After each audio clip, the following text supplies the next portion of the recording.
committee for July.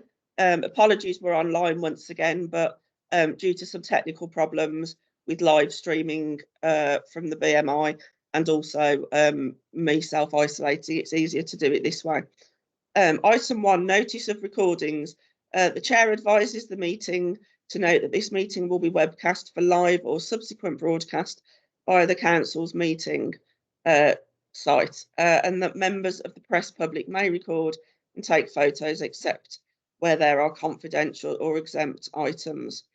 Item 2, apologies. We have apologies from Councillor Sharp, who has a previous engagement that meant he wasn't able to attend. Any other apologies? Okay. Item 3, declarations of interest. Members are reminded that they must declare all relevant pecuniary and non-pecuniary interests arising from any business to be discussed at this meeting. If a disclosable pecuniary interest is declared, a member must not speak or take part in that agenda item. Any declarations will be recorded in the minutes of the meeting. Any declarations to declare? No. Okay.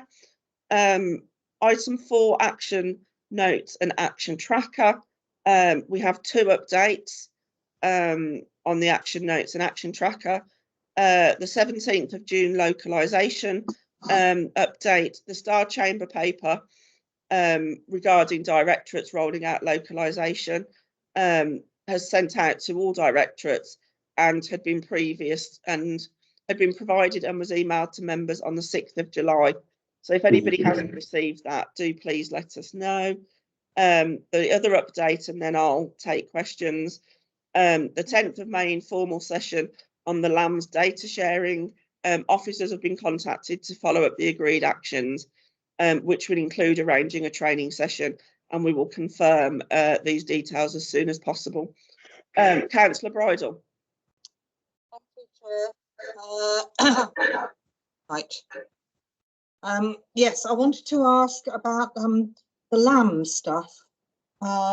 It says once live on local view, our little group, the group who's interested, would get training.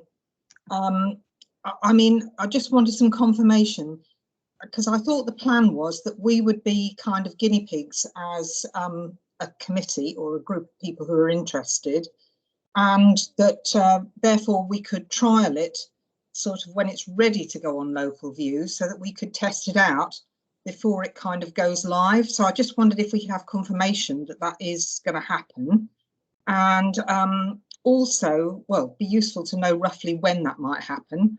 And could we possibly have the photographs of the A, B, C, D gradings plus the explanations before all of that? And just to emphasise that I think, you know, this is about, certainly the LAMS stuff is about a sort of co-production initiative, isn't it, really, with our committee?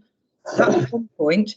The other point was, I don't know whether this is for Emma and Jane. You know, we were asking about a report on street cleansing by ward. Who has that request gone to, and how does it get agreed? I mean, do we have to, does that have to go through coordinating committee? I wasn't quite sure about the process there. And yeah, those are the 2 points really. Thank you. Thank you, Councillor Bridle. Emma, Jane, do you want to comment on those? Sorry, there's a light behind me. That doesn't look very good, does it? You look very holy, Emma. I know. I've not been canonised. Sorry, Councillor Bride. Can I just hit the report on street cleansing? I'm not quite sure why it would go through coordinating. Maybe I've misunderstood your question. No, I suppose it wouldn't really, would it? Because I mean, I'm thinking, I suppose, in terms of performance indicators, but that's not what it's about, really, is it? It's just a kind of follow-on, really, from the LAMS stuff, isn't it? I suppose. So yes. Is that how it's, once we've done the LAMS bit and being the guinea pigs? Yeah. But then, and it would go through the officers and cabinet member. Yeah, and we will get it that way. Okay. So then the other thing was about when we were going to, when could we get this local view guinea pig go? Yes, so as said in the update, we are picking that up and we hope to get dates to you quite soon. So we will. Oh, I think Jane's got a hand up as well. I don't know if she wants to come in. I was going to call Jane. Jane?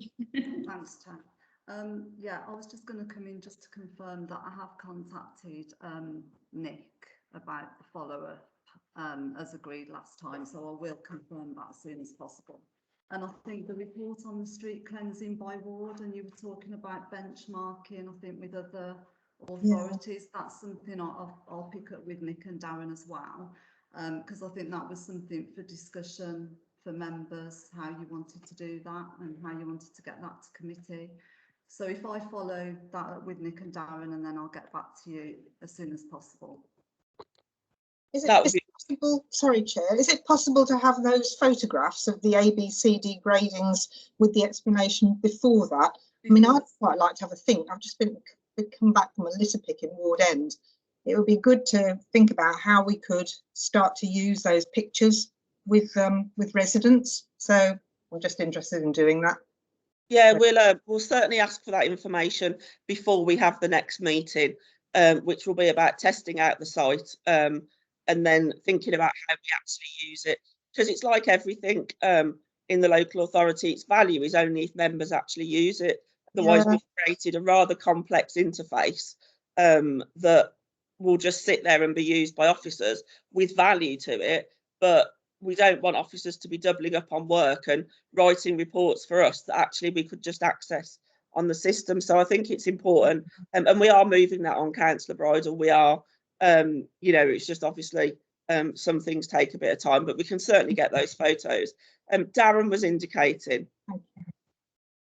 Yeah, thanks, Chair. I was just going to come in to basically say that I have spoken to Nick. We have got all the information ready to go, so we can get one of the, you know, the working group set up, so we can take you through that.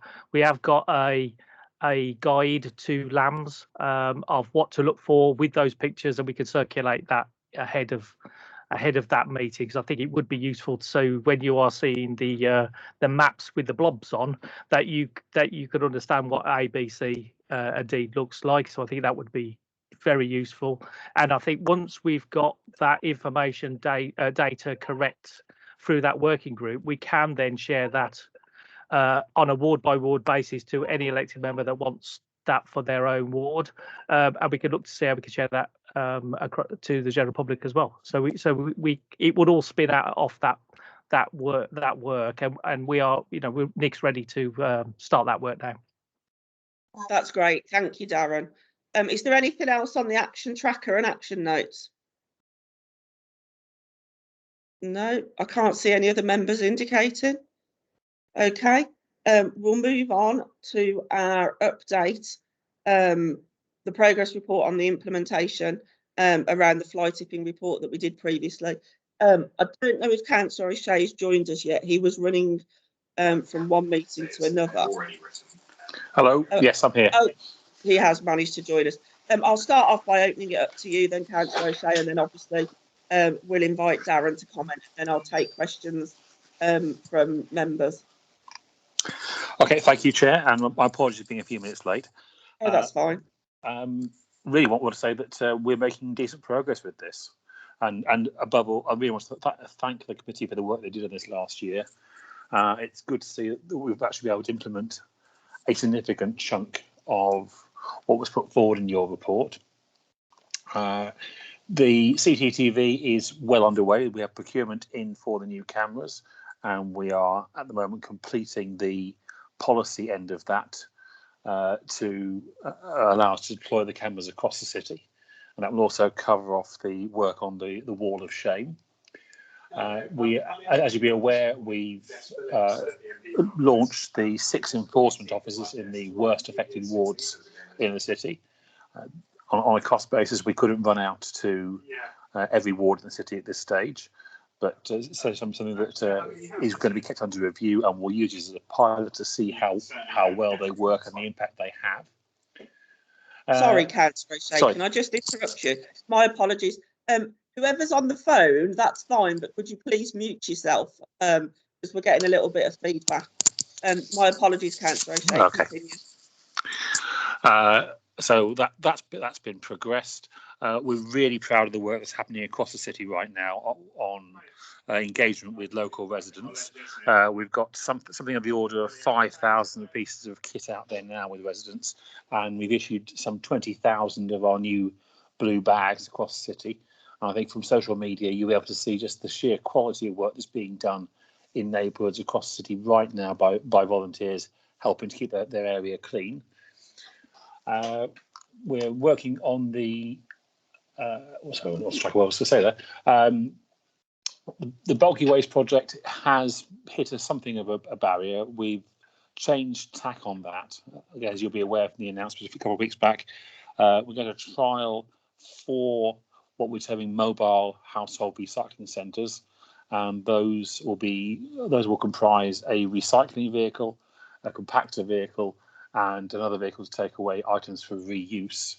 They'll be deployed across the city to every single ward in the city, but focusing on the wards that need more assistance, particularly to help take away their waste. And we think that that's something that'll be available to more people and actually have a greater impact on collecting waste from residents than a discounted scheme will.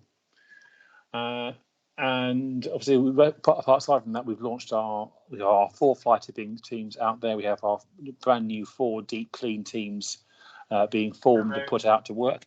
And we're also working on tackling the issue that's been raised repeatedly about black bags by the roadside by increasing the frequency of collection along certain roads in the city with 8 new crews out there to increase our collection rates.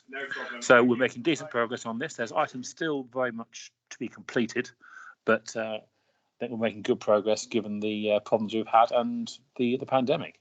I don't know if Darren wants to add anything to that. No, I think that covers the majority of the work. We have got some more to do, so we will be. We're waiting for some extra graffiti vehicles to arrive, and then we'll have additional graffiti crews out there as well. But we have got a number of crews that's from scratch out there now collecting, and some of the roads where we're getting those black bags are getting on average around 6 ton a day off the street before, and then they're going back 2 days later and getting a similar amount off. So we are starting to make progress. We are tracking what the effectiveness of each one of these activities, so we can come back to, if you wish, later to give you a further update as we get further into the work on the streets. Okay, thank you both. I'll take members' questions now, and then I've got a few if they're not covered off at the end. Councillor Locke. Thank you, Chair. I'd like to ask how can we obtain cameras in our wards or any ward obtain cameras, because we've all got black spots, areas where fly tipping is predominant. With the enforcement officers, I know they're going to be concentrated on 6 wards at the moment, but is there hope that it could be extended elsewhere, say in 3-6 months' time, when you review it and then? And all the equipment, it's fantastic, and it's great to see, the uptake and everything, and groups getting out and doing it, the voluntary groups, and also a mention to all that's being done in Selly Oak, and Wheelie and Selly Oak, and also Bournemouth and Selly Oak, because the amount of stuff there, it's just tremendous, and volunteers have done, the elected members have worked really hard, and I just want to say thank you to the crew. I think they're marvellous for what they've done, and can you relay my thanks back to them, please? I know a lot of them are from Lifford. I'm happy for either Councillor O'Shea or Darren to take that question. I'll kick off. We'll certainly want to come back and talk to local members about actually all the stuff that's happening in their wards, the camera deployments, the use of our deep clean teams, and the locations of our mobile HRCs, because although we've got very good data to show where the hotspots are, and we think we've probably got fairly good visibility across the city on that, there's always room for that local knowledge that elected members can provide and feedback from the community. With regards to more officers, I think it's far too early to decide that. I don't think we'll be able to find an increase to 1 per ward across the city within this year's budget. But something we may be able to explore in future years. But I think I want to see the impact of this before we commit to any expansion of that. And when it comes to Selly Oak, yes, the work out there over the last week or so by the Lifford teams has been outstanding. We'll certainly pass back your thanks. And I know that Councillor Jones and Councillor McCarthy have also been very grateful for the work done over there. And it's not just in Selly Oak, but that is predominantly the area where there have been issues. And there have been issues in Councillor Auden's ward as well, and I'm sure others across the city. But I know from Selly Oak that we had, I think it was 8 crews out last Wednesday and a similar number out on Saturday as well. And over that period of time, they cleared something around 200 tonnes of rubbish over and above what we normally expect to clear from those streets in a working week. So the level of rubbish that was put out there last week was truly awful. We'll be happy to liaise with landlords and with universities to see if there's any better way of doing it. But that's a piece of work to do ahead. But I also know there's been a fair bit of work done on that in the past years, and we've struggled to find a better solution. There's a mix of problems there of students just emptying their rooms before they leave, and also landlords who are just deciding to empty properties and dump stuff on the street when they're having them refurbished or clearing out after residents. And I think we're going to find it very hard to get a proper fix on that. Darren, has anything to add to that? The only thing I would just quickly add, the 6 enforcement engagement officers are one part, but we've also increased the permanent waste enforcement team as well. Numbers, that recruitment's taken place, and those officers are now starting to take up those posts as they come into the city. So although we might not be able to get every ward with one of those 6 engagement officers, we certainly have increased our own internal waste enforcement team, which we can use the data and local knowledge to target hotspots. Okay.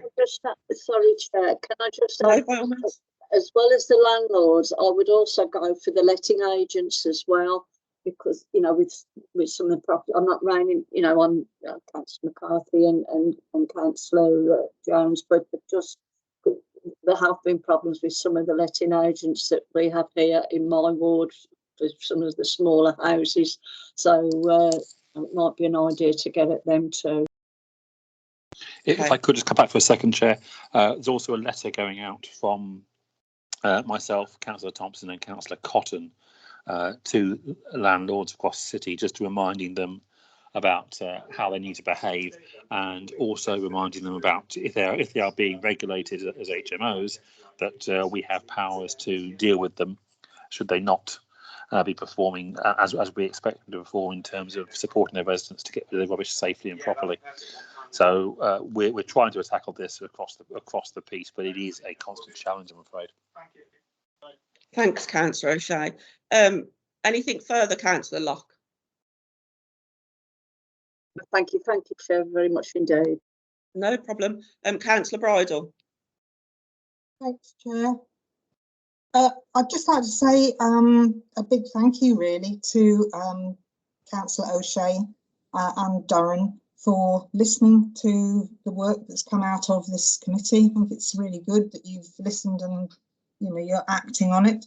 I've got a few questions related to the report that we've received.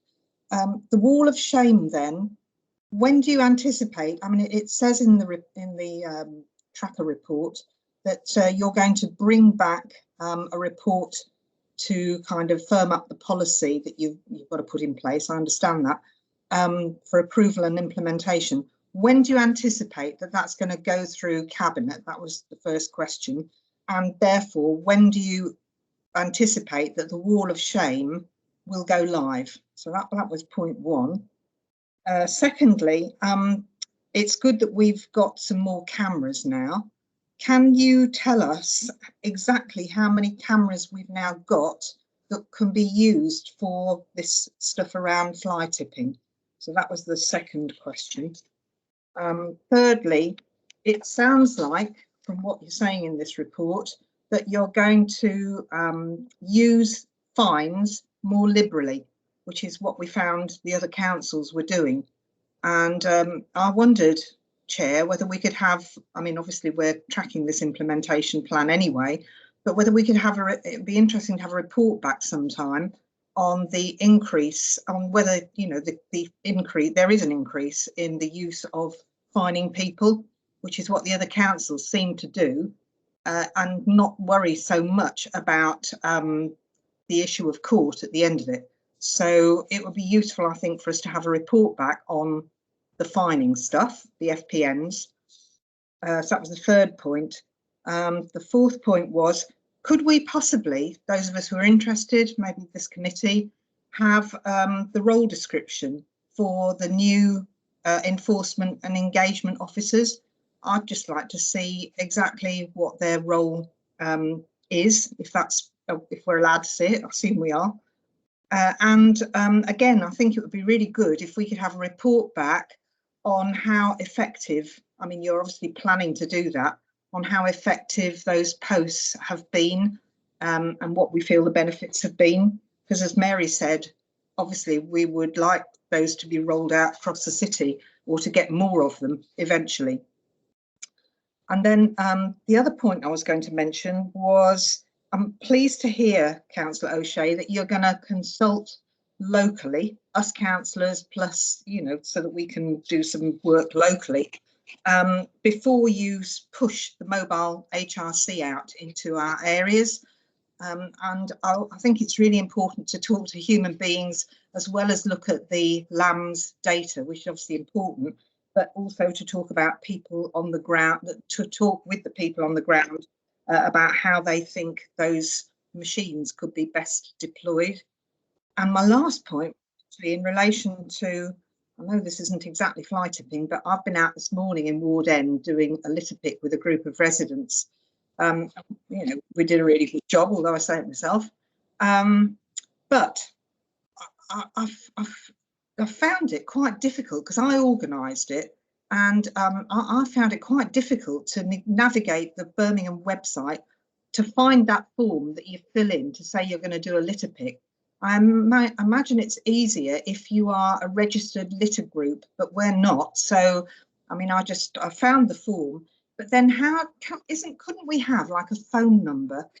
Because this morning we had to put the bags in different locations to what I put on the form. It was just a case of logistics. So I think it would be just helpful to have a phone number that we could ring to, and I hope you're not going to tell me it's going to be that call centre, so that, you know, if we do change the location. And also I had something pretty awful in one of my bags, and I needed to alert the people picking the bag up about this thing that was in the bag. So that's why you kind of need a human being to talk to at the last minute. So I wondered if you could address those points. Thank you. Thank you. Before I bring Councillor O'Shea and Darren back in relation to update reports and tracking, at the moment, it feels like we're very much tracking the rollout of what's going on. But once we get 6 months down the line and that rollout has occurred, our expectation is very much that we would be getting hard data back as part of our report as well, which I'm sure Councillor O'Shea and Darren were intending anyway. But just to make it really clear to the committee, we're in the rollout phase at the moment, but once that's rolled out, we will be looking at the hard data and the impact that it's having. Councillor O'Shea and Darren, would you like to address the other point?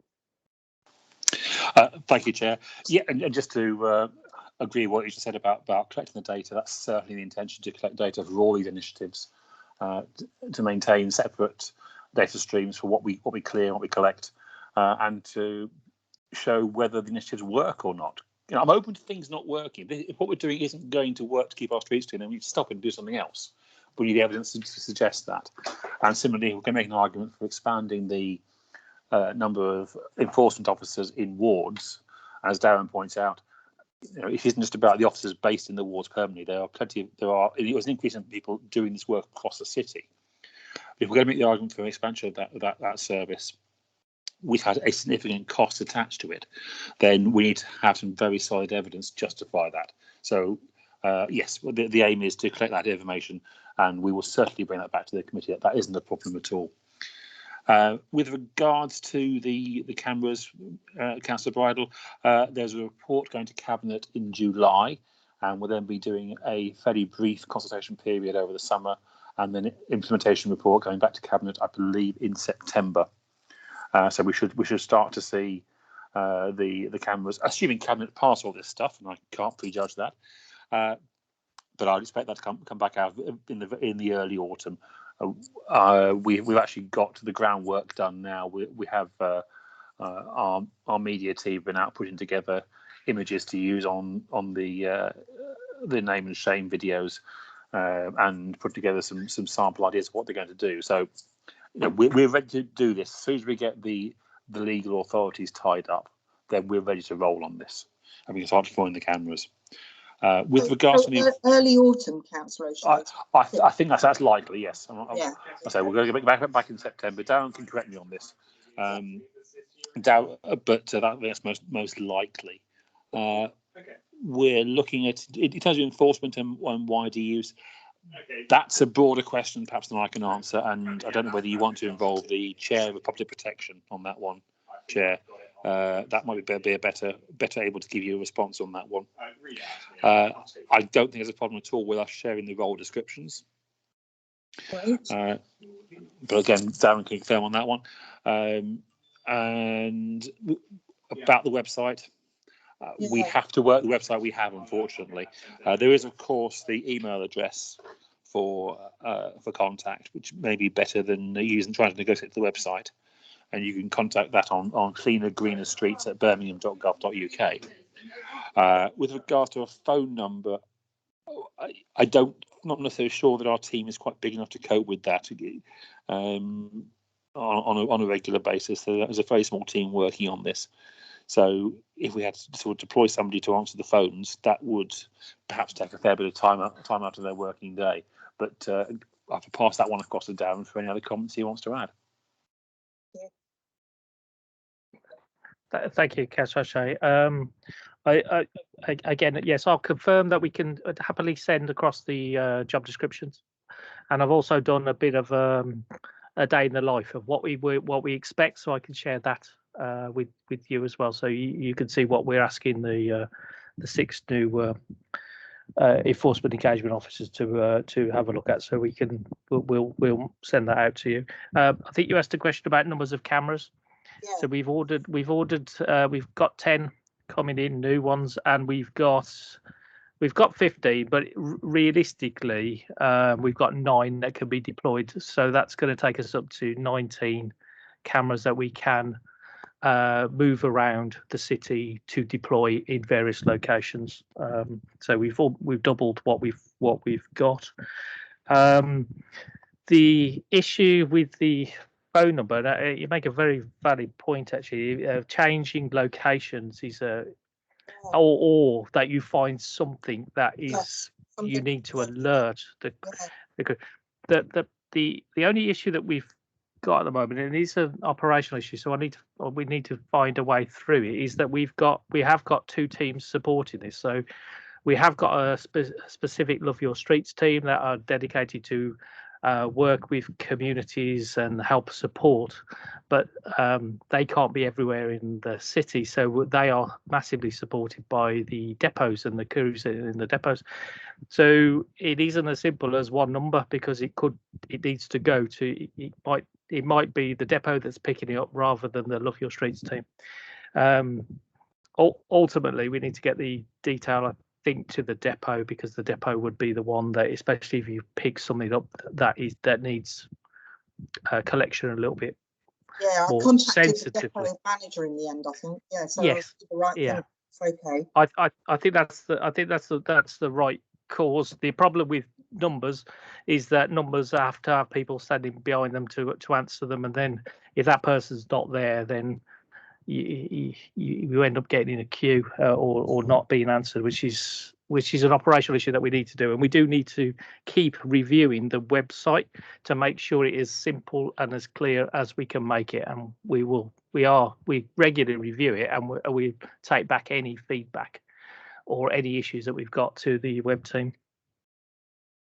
Yeah. But I'll send you the information that you want on the.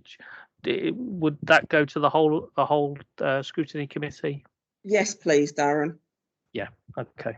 And Emma or Jane will capture it as an action for us, so we know that we're expecting it, and then we can cross it off once we've got it. So that would be really helpful. Thank you. Just on the fines, could we contact? Is it Phil then? Phil?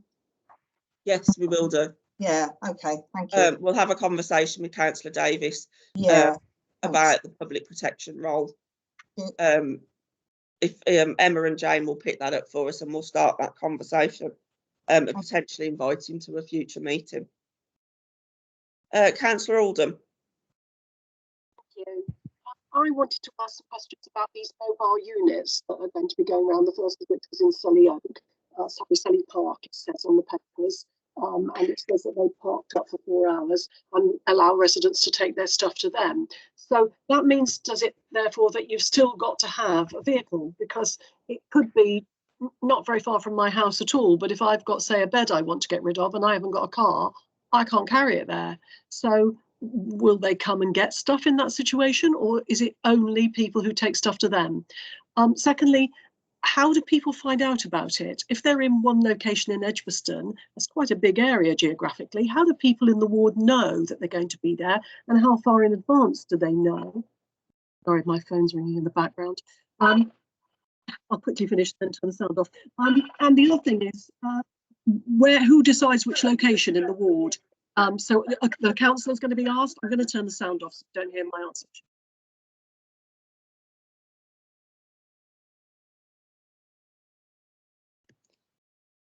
Who wants to pick that up? After that, it rang off anyway. Sorry about that. Sorry, did no you get problem at all. questions? Yes, we did get your questions. Councillor O'Shea, Darren. Yep. Shall I come in and take Okay, off you go. Okay. Yeah. So this is a very new a new process for us. So we are trying to make it work and learn as we go, as we start to roll it out. So the aim was to put it into the recycling vehicle into Selly Oak to help with the student clear out. We decided after a drive around that that wasn't going to work in that location, so we actually didn't deploy it into Selly Park because of the reasons that you've identified. The type of material being put out onto the streets and the location meant that wasn't going to work in that situation. So what we've decided to do is that these locations need to be very clear, and they need to be able to capture people in a large amount of people in a very walkable distance, because we can't have loads of cars all coming to the same point, because we'll end up blocking roads and causing more issues than good. So we are working with colleagues in housing to identify locations, and also we will be talking to the local elected members to identify locations where the crew of 8 will be parked up, and they will help and support people that want to bring items to either be recycled, reused, or ultimately have gone into the compactor vehicle to go to the incinerator. So we are learning almost by default and by finding issues and revising how we will deploy them. And we are intending to be in another location early next week, and we'll get again that is just being surveyed at the moment to see whether the vehicle space, and then we'll let the local elected members know and the housing teams. And the housing teams are going to then let the local residents and through HLBs or through friends groups or through actually leafleting locations. So that's how we are intending to operate the mobile HRCs. But there will be enough crew there to help support people that if they do want to get rid of something, that we'll be able to go and help them carry it to the vehicle. Thanks for that. So can I just come back to what you've said? That's basically going to only be then on council house estates. If you're liaising with housing, then it's only going to be those estates where you're going to go. No. So there are other estates and there are other housing areas, organisations that look after areas. We will go where there's a high deployment of residents and where it's difficult to get to, or mobility may be an issue to get to the HRCs.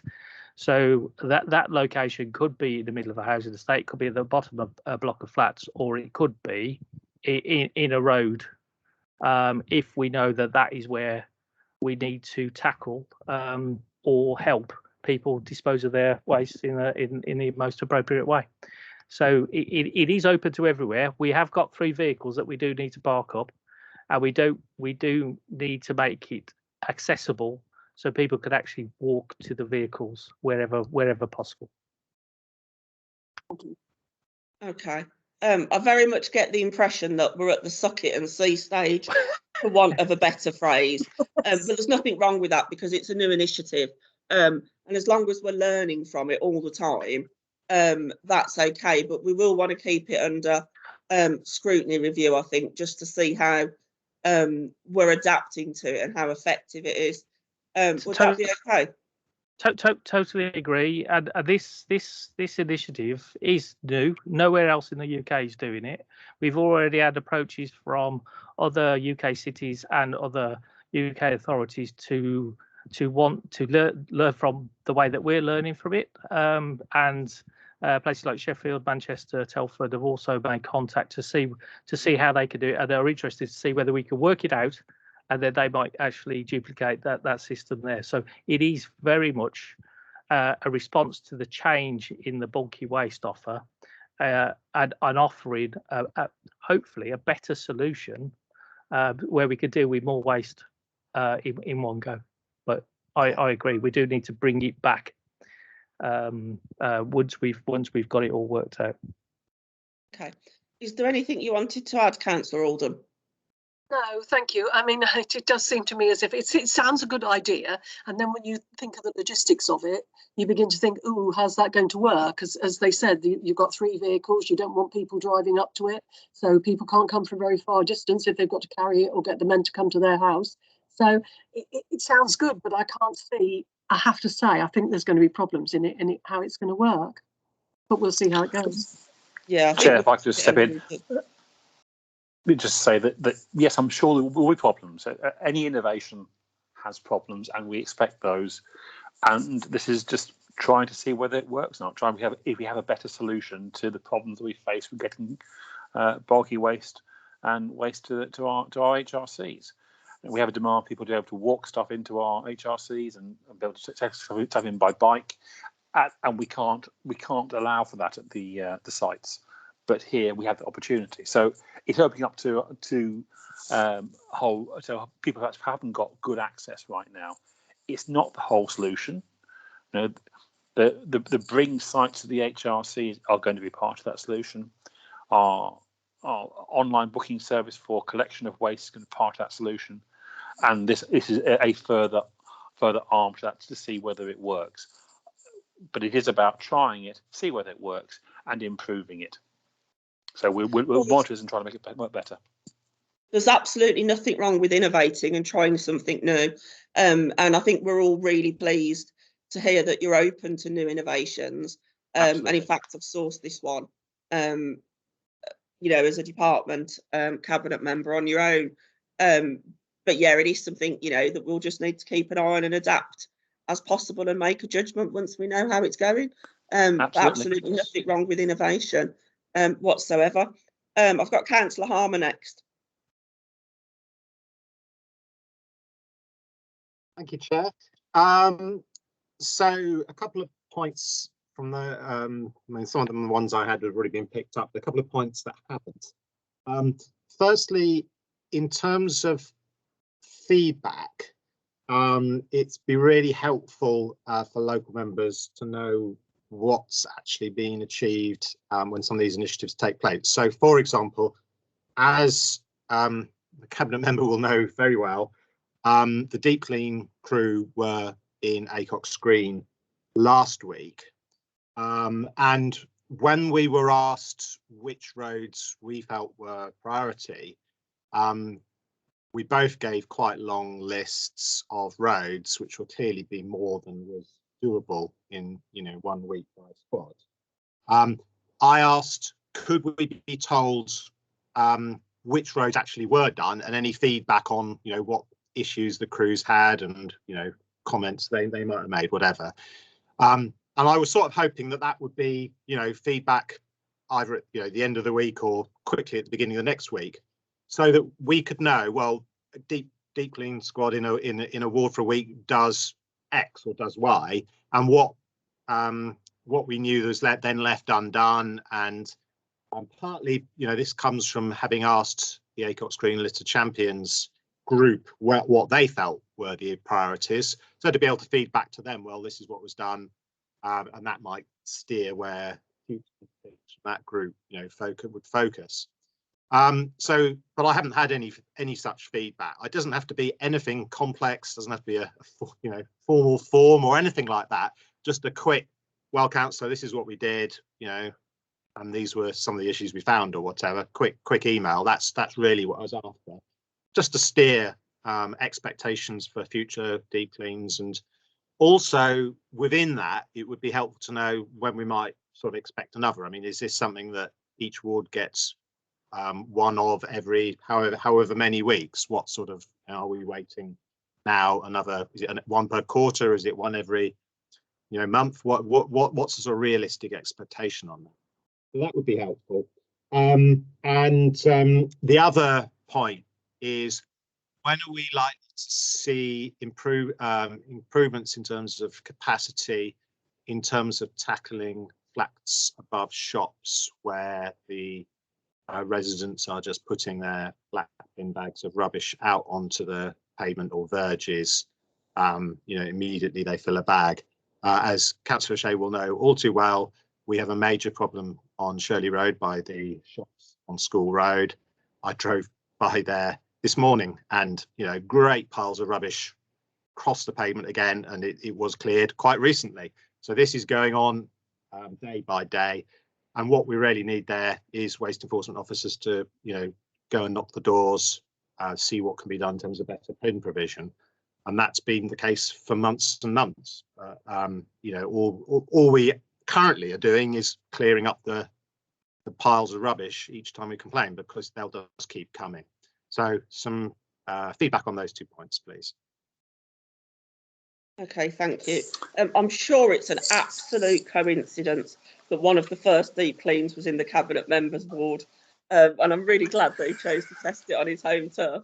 But certainly we would expect it to travel around the city before it comes back to you, Councillor Harmer, is my view. John, Darren, do you want to comment on those? Oh yes, I'll come in. Amazingly, I did not request it to come to Acox Green first. John, we absolutely believe you. I was only messing with you. Oh, it's true. And I think the example we had with that was quite good, that the local depot contacted both Roger and myself, and we both submitted very similar lists of areas that needed the attention of the deep clean crew. I should say, Councillor Broyles asked in the chat what a deep clean crew is. And it's not like the Love Your Streets sort of hit squad. The Love Your Streets squad will rock up with whatever council officers are appropriate to a location. So it could be a compactor vehicle and half a dozen crew to help clear fly tipping. It could be that, plus people from highways or from parking enforcement. We've had people from Veolia out with us to help educate on use of our HRCs and on getting rid of rubbish generally. So the Love Your Streets crew is almost a bespoke answer to a particular hotspot problem. The Deep Clean crew have a similar mission, but on a broader basis. They're not going to turn up for a day. They will turn up for however long it takes to attack a particular problem in a ward. And they may focus on fly tipping, may focus on some other street scene issues. The crew out in Acox Green last week were doing some hedge trimming by the cemetery. I'd also be interested to see some feedback on what they've done. Now, I think if Roger checks back his emails, he'll find that we were told they were going to be out in Acox Green to the end of this week. So they haven't actually finished yet. But I know they've been out on Yardley Road and working along there. And yes, you make a very good point about the School Road, Shirley Road shops, which is a short parade of shops. And in common with many other these across the city, we have a problem with flats above those shops. Asked that those flats are reviewed for wheelie bins. I'm disappointed to hear they've already got rubbish back outside there, because I know that was cleared. I think that was cleared on Tuesday by a crew, and it's a particular hotspot along there. But I've also asked that be added to the collection routine for increased collections as a short-term fix while we review the deployment of wheelie bins there. But it's an example of the problem we have across the city, and it ranges from runs along the Stratford Road and Washcliffe Road, where you have big long runs of flats above shops, to like this, where you have a short parade of 18 shops maybe, or shop fronts of various sorts, all of them with flats above them. And it's a very typical small urban centre. So that's very much in trial at the moment. But yeah, I would certainly appreciate some feedback on how it goes on a ward basis. I think we should be able to provide that. Dan? Yep. Just to confirm that, yes, the intention is that again we'll have that analysis. The deep cleansing crews work on top of the ward crews, so the ward crews will carry on doing their normal routine, and then through either information from the local elected member or the ward crews themselves, they'll say this needs particular attention, and they'll go in and they will provide additional resource.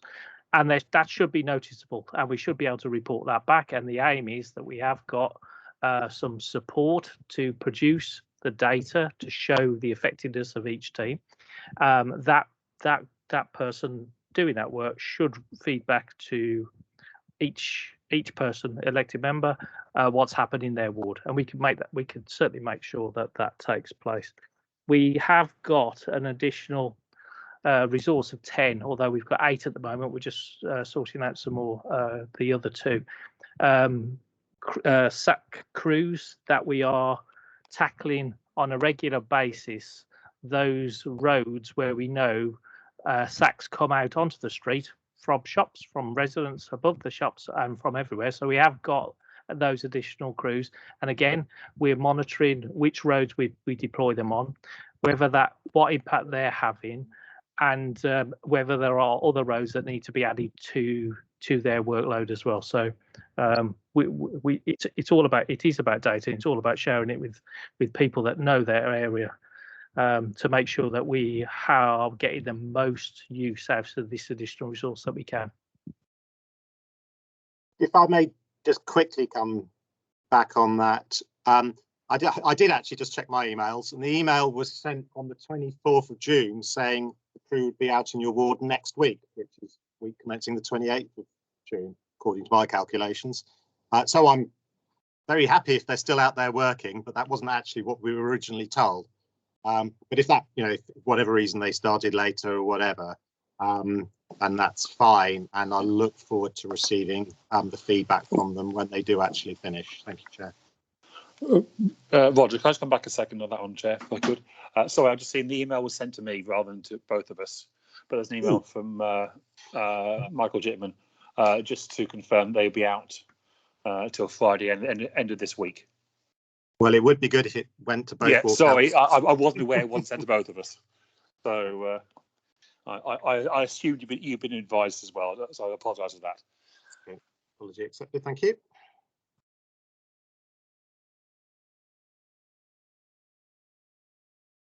Thank you very much. Now we've sorted out that little ward-based issue. I'm sure that the feedback will go to both of you, and I'm sure Councillor O'Shea will make sure that's the case. So I've got Councillor Hussain and then Councillor Wood. Councillor Hussain. Well, thank you, Chair. Excuse me if the cabinet member have already answered some of these questions, which I'm going to ask him. What I'm going to ask, as cabinet member knows that my ward has got a large proportion of HMOs, and HMOs and fly tipping, I think they're related together. And what are we doing to tackle fly tipping, which is accumulating from fly tipping from HMOs? That's my first question. The second question I would like on this engagement officers. Are we going to get more engagement officers, or we're just going to have these 6 which a cabinet member has mentioned, and they're going to be rotate from one ward to another? That's my second question. And the third question is basically on this private land. Some of these rubbish which is on these private lands, and nobody taking responsibility to clean up these lands. What are we doing to tackle that?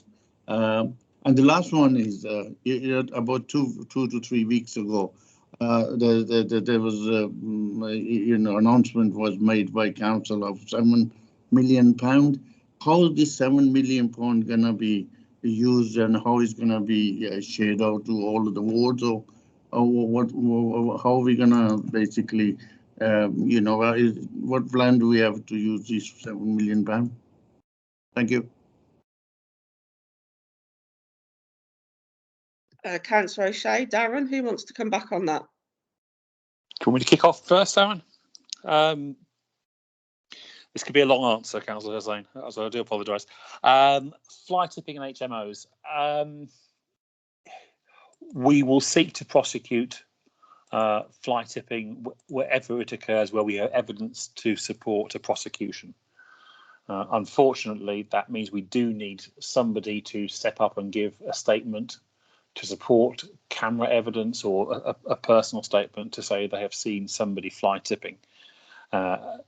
Because these are criminal prosecutions that have to be conducted to a criminal standard. So there is a challenge on those. But we are prosecuting people. I know of 3 cases in Acox Green at the start of this year where we have businesses prosecuted for not having the appropriate trade waste licenses. And we'll happily go after HMO landlords, or rather the bad HMO landlords, because we HMOs are a part of the ecology of housing that we need across the city, but we need to tackle the bad landlords who don't care about their residents and don't care about their neighbourhood either. So we need to deal with them. That's something that we can perhaps look at pursuing through the licensing scheme. And you talked to my colleague Councillor Thompson on that. But where we get evidence, we will pursue prosecutions. The also rotation of the officers. The 6 officers that we are specifically deploying into the 6 worst affected wards are going to be retained within those wards. The whole point is that they're going to focus on these wards that are massively adversely affected by fly tipping and litter, to the point where you have someone like Sparkbrook, Borsley East is as badly affected as probably about 10 or 12 of the least affected wards by itself. So we need to try and deal with that. Moving them around is not going to help if there's work to do in their say, home ward. So they're going to be based there. As Darren pointed out, we do have additional resource within the Waste Enforcement Unit to work across the city. So there are more officers there to pick up cross-city issues and work in every other ward, essentially, and support those officers in those 6 target wards. But the intention is not to move those 6 target officers around. Private land is a problem. We have no duty as a council to clear private land. We would probably only seek to do so where there is a risk to health. So we need direction there from our Environmental Health Department, and that does happen. We had that at Southern Coalfield last year, where we had a small truck full of chicken meat dumped in a farmer's field, and we moved that because it was a health issue. But there's also the technical problem that it's not council land, and removing stuff from somebody else's land is arguably theft. It may sound daft, but we will be opening ourselves up to various issues. We did try to clear private land. There are other routes to tackling that as well, and we perhaps ought as a council to look at how we can use the planning laws to enforce on that, which is outside my remit. But there are notices that can be issued by planning to tackle land is being used to adversely affect the amenity of local residents. But the private land, it's a fairly open-ended problem. If we start picking up private land, we will never get a chance to clear away the land that we have to look after the city council, and there has got to be a responsibility on landowners to look after their land. This is a national issue. If you go down into the home counties, you'll find farmers who will have quite literally 10 or 12 truckloads of fly tipping dumped on their land. And unfortunately, it's their legal responsibility to get rid of it, not the local authorities. Just to interrupt you for a moment, Councillor O'Shea, do forgive me. Just to say to committee members, we'll pick that issue up around planning legislation and any powers we might have when we ask Councillor Davies to join us. Sorry, Councillor O'Shea, carry on. No problem at all, Chair, thank you. And Councillor O'Shea asked about how we're spending £7.2 million. Okay, well, that's being spent on the 4 new mobile HRC vehicles. That's being spent to support the 4 additional fly tipping crews we've got out there right now helping to clean our streets. That's the 4 new deep clean crews working across the city. That's the 10 new CCTV cameras to give us 19 to target hotspots across the city. It's helping to fund the wall of shame to highlight the offenders. We've got the new waste enforcement officers, the new enforcement officers in the targeted wards. We've got our 3 new graffiti crews, which is doubling the existing service. There's additional support out there for residents who are volunteering to help keep their neighbourhoods tidy. We've also got our partnership coming up with Keep Britain Tidy, who are going to help us tackle litter and improve education across the city. And we're going to carry on prosecuting people. So we're putting a lot of effort into this. This is the biggest investment in street cleansing in the city in a generation. And we expect it to have a visible impact on this city over the course of the next few months. So there's a lot of money being spent here. It's being directed to where we believe it will have the most effect on keeping our streets clean. And we'll hopefully see the impact on it. Dan, is there anything else you want to come back in on? No, I think you answered very robustly. So unless there's any specific question operationally. Okay. Is there anything else you want to come back on, Councillor Hussain? Yes, Chair. Cabinet member talk about the persecution, and he says he needs people to come forward and basically give evidence and all that. I know I have a very active residents in my ward who pass on a lot of evidence to me, and I pass those to Fleet and Waste Management. And I don't sort of get feedback from them saying what they have done on that. So up to yet, I don't know how many, these photographs which was sent to me, and I passed on to the Fleet and Waste Management, but I haven't had any feedback whether they have managed to get to those people who are basically their names and addresses on those letters or on those items which have been dumped on the streets. That sounds like one for Darren. Yeah, we could. I certainly have a look at that. Also, in fact, I'm meeting Martin straight after this meeting. But the issue would be, even though we get a letter in a bag, what we need to get to is who put the bag on the street. So it isn't always as simple as, well, we can find that is whatever the address is and go to that address. The issue is, did they pay somebody to take it away? So it's not as simple as just finding some evidence in them. We actually need to see how that piece of waste got onto the street. But what I'll do is I'll take that up with Martin, who heads up the waste enforcement team, and we'll report.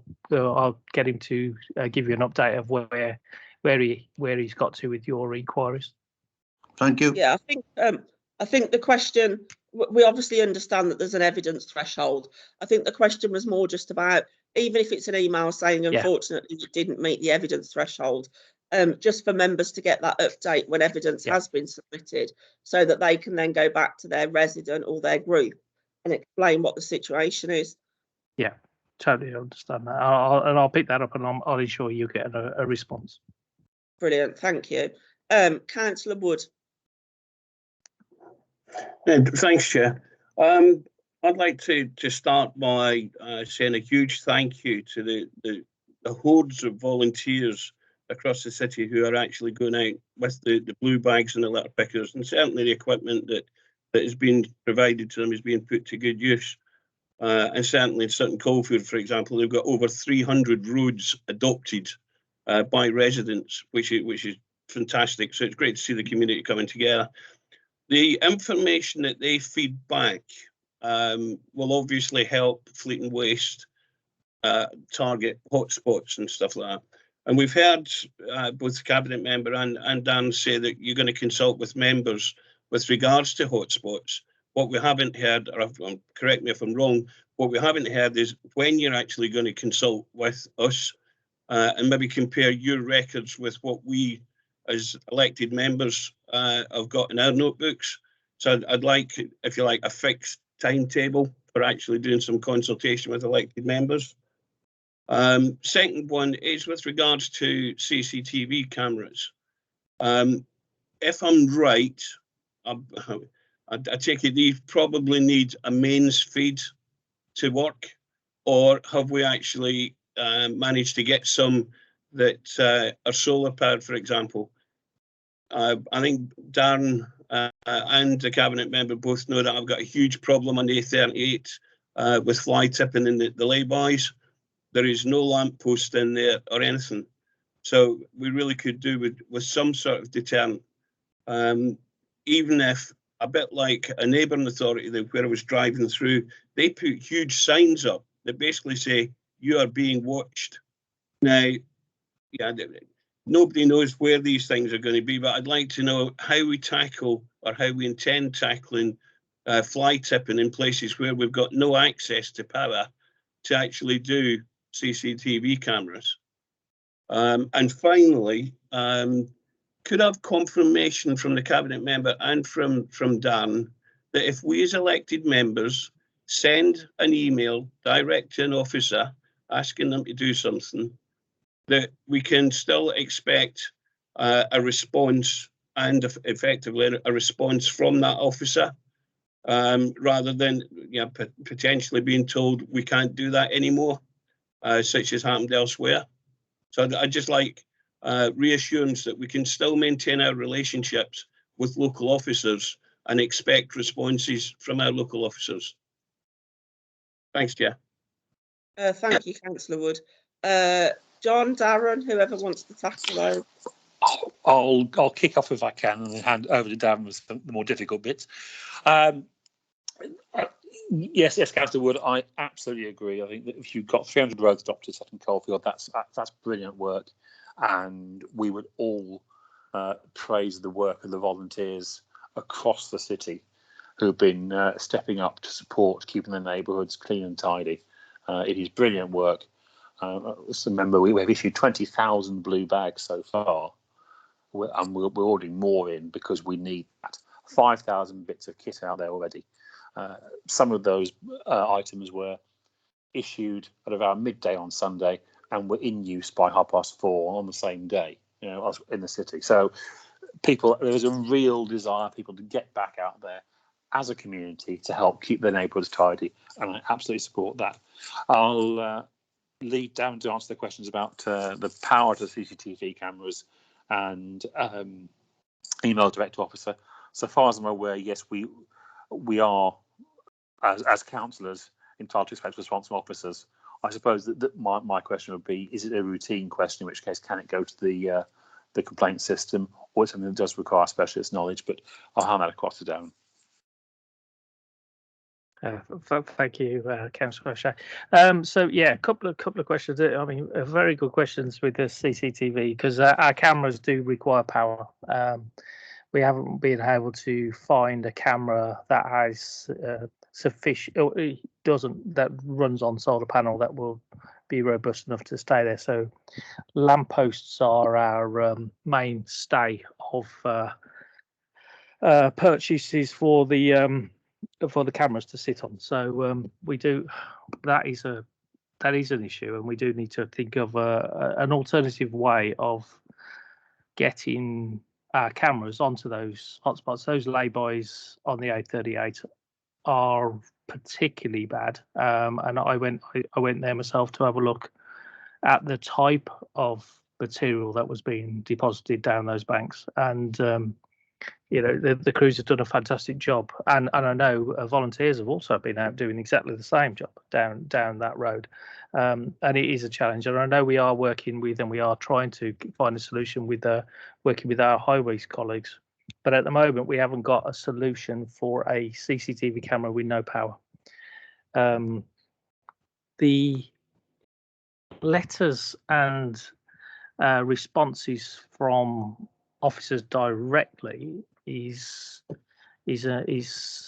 one that we do need to maintain a relationship between elected members and local officers. Totally understand the need for that. There is a process that has been brought in that that takes more complaints than inquiries, and deals with them, so we can track, make sure that they are being responded to correctly, and looking for trends. But emails from elected members to officers will still be responded to by those local officers. Thank you, Darren. I believe Councillor Wood's question probably plays into the new customer service system, and I remember Councillor Jones saying very clearly that the expectation would be, if it's a daily, I don't want to say run of the mill, but if it's a daily normal inquiry, we would be encouraged to use the new system. However, if it needs escalating, or it's a project-based problem, or it's something that needs specialist knowledge, you can still go direct to officers, and you should expect a response.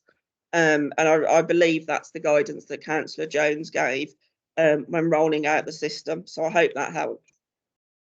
Yeah, Chair, can I just come back on the first part of my question, was when we can expect to be consulted as elected members with regards to hotspots and trends? So I've met with the service managers this week, actually, to talk about the continuation rollout of the new initiatives, and especially the mobile HRCs, because they're starting to roll in now, so we can start to deploy those. And I have tasked the local service manager, ecclesiastic service managers, to make contact with all of their local elected members. Now, I know Justin's on leave at the moment at Perry Bar, but we will hopefully get some dialogue with each elected member before the end of this month, July. Okay, thank you.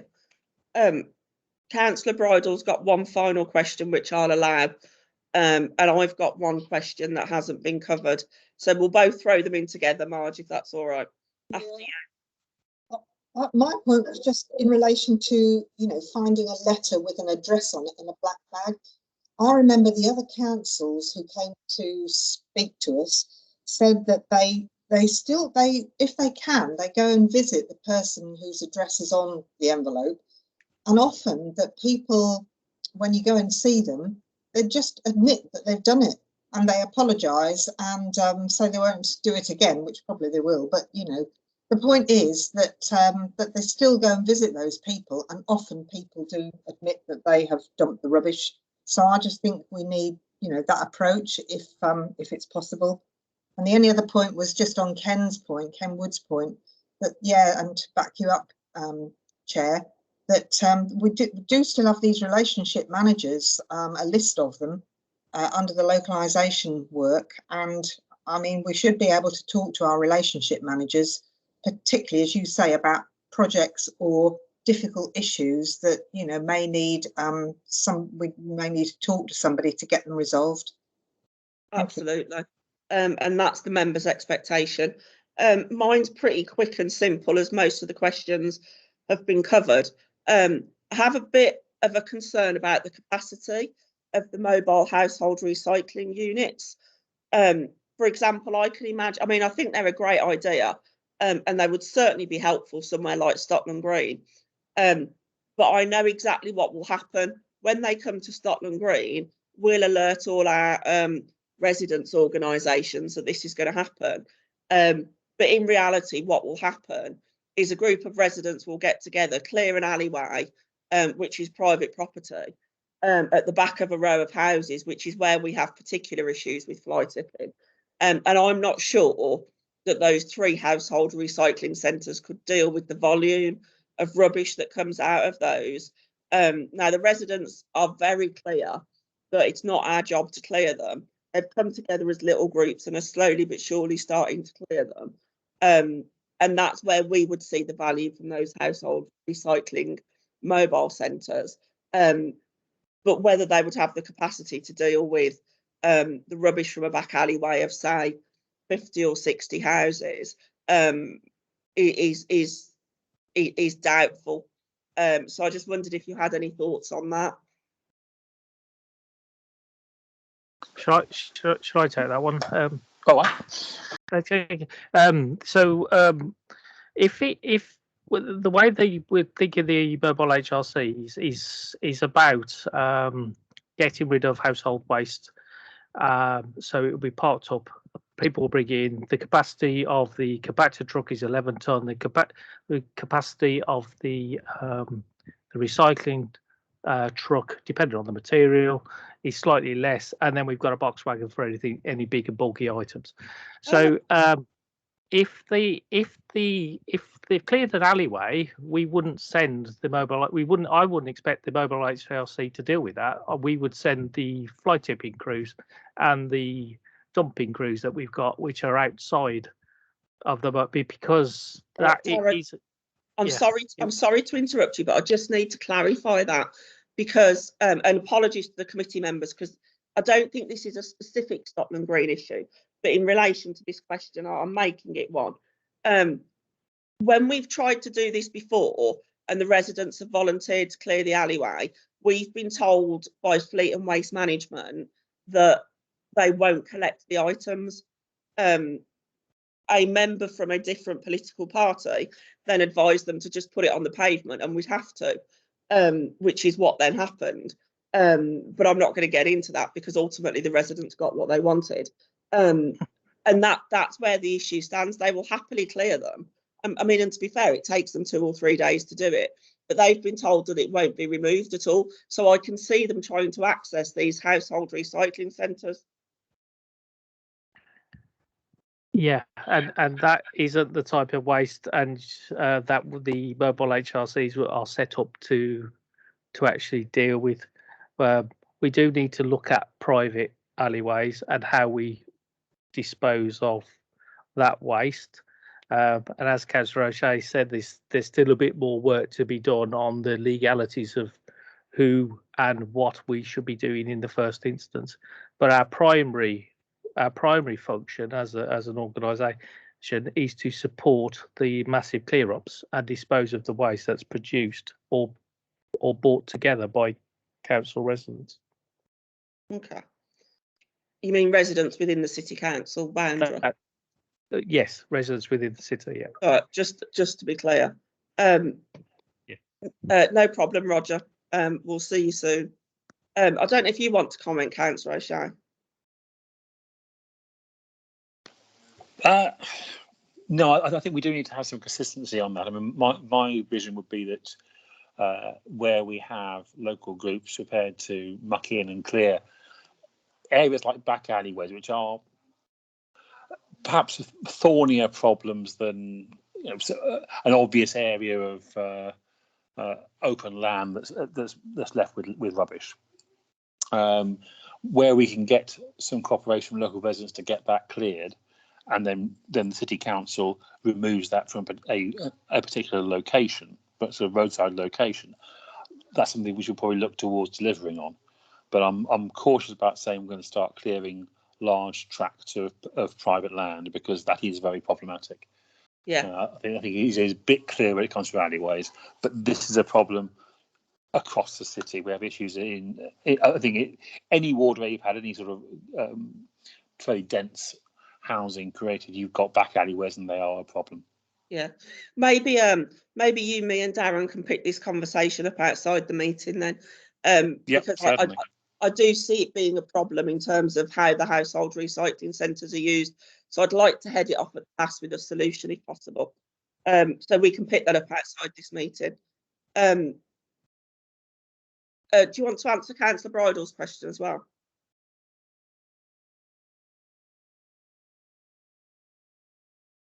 Sorry, that was the so the idea of the engagement officers is exactly that we will, if we go to a bag, we find an address, then they will take the bag back to the resident and ask them, how did that bag get there?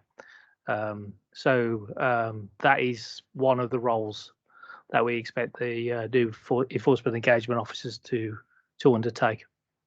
Okay, because I think it is right. You know, you turn up with a jacket and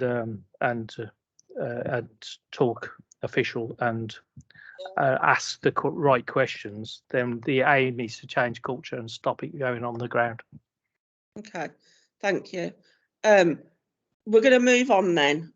We'll obviously pick this up in our next tracking session, by which point we might start to have some data around, and I think probably September, October is the time we're going to look at this again. So we should start to see some data coming through as to the effectiveness of some of this stuff. But thank you both for joining us. I believe Councillor O'Shea wants to talk to us about possibly us helping in developing a litter bin policy. Thank you, Chair. Yes, we're both going to still be here for a bit. I think what I'd like to discuss is after the work that you did last year, which you see we implemented this year and was really very thorough and very useful. I'd like to ask the committee to have a look at our policy across the city on litter bins, where we use them, what size of bins, how we collect from them. It's a fairly wide-ranging brief, but really, we have something like 14,000 street bins across the city. I'm not sure off the top of my head how many we have on parks, but a fair few of those as well.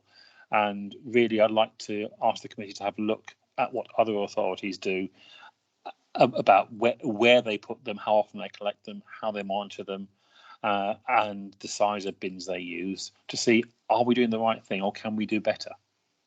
Okay. Is that something committee would be minded to take a look at? Yeah, definitely, I'd say. Okay. Yeah, I'd love that. Yeah, that'd be great. Really good. It might be something we look at in a couple of informal sessions, because we've got quite a busy work programme, because we're focusing on localisation this year, because obviously we focused on fly tipping last year.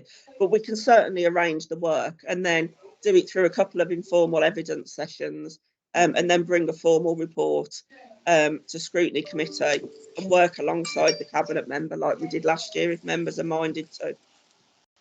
A really good start would be if we can have the current litter bin policy, or do we not have one, which is why we're going to do the work. Darren? We've got, yes. It's okay. We'll send you what we've got. We have got some guidance, but it isn't. It definitely needs a review. But we can send you what we've got. Okay. Councillor Oldham. Yeah, a few years ago, I think each ward was called in to speak to an officer. In our case, we spoke to Mark Airy, who sat down with us and showed us a map of our ward and where the bins were. So that presumably must all be there. I presume every ward had that opportunity. All those maps must still be available. And I know we were told at the time that the policy was council wanted to take them out, but if they wanted to take them out and we complained, they wouldn't. But we couldn't have any extra. So as far as I'm aware, that was the sort of policy in inverted commas, but it was certainly explained to every ward. I think it would probably be 4 or 5 years ago. I remember that exercise as well. Well, we're certainly happy to take a look at it. If we can maybe circulate what we've already got, and then we'll ask Emma and Jane to have a look at authorities up and down the country who potentially are leading on this issue and might potentially even have won awards around it. And then we'll agree to talk to them, and then we'll see where we go from here.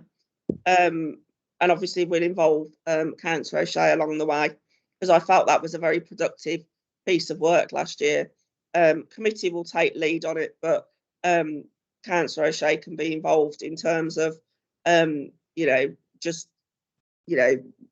hearing what we're asking effectively. Is everybody happy with that? Yeah. Okay. Yes, we'd be happy to do that piece of work.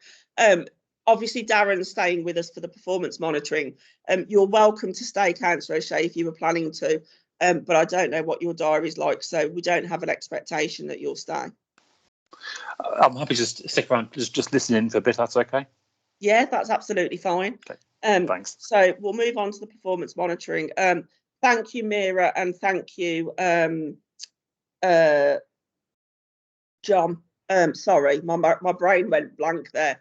And thank you, John, for your patience. I apologise that you've had to wait around so long.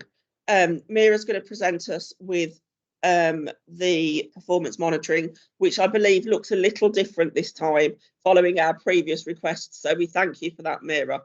And then obviously what we'll do is any questions regarding performance management will relate to Mira. Any operational issues regarding waste or housing, we will send to the operational officers, Darren and John. So thank you very much for that, Mira. Over to you. Okay, good afternoon, everyone. I'll present the report in the normal format. So, Chair, if you're okay, I'll share my screen and turn my camera off, if that's okay. That's absolutely fine. Thank you.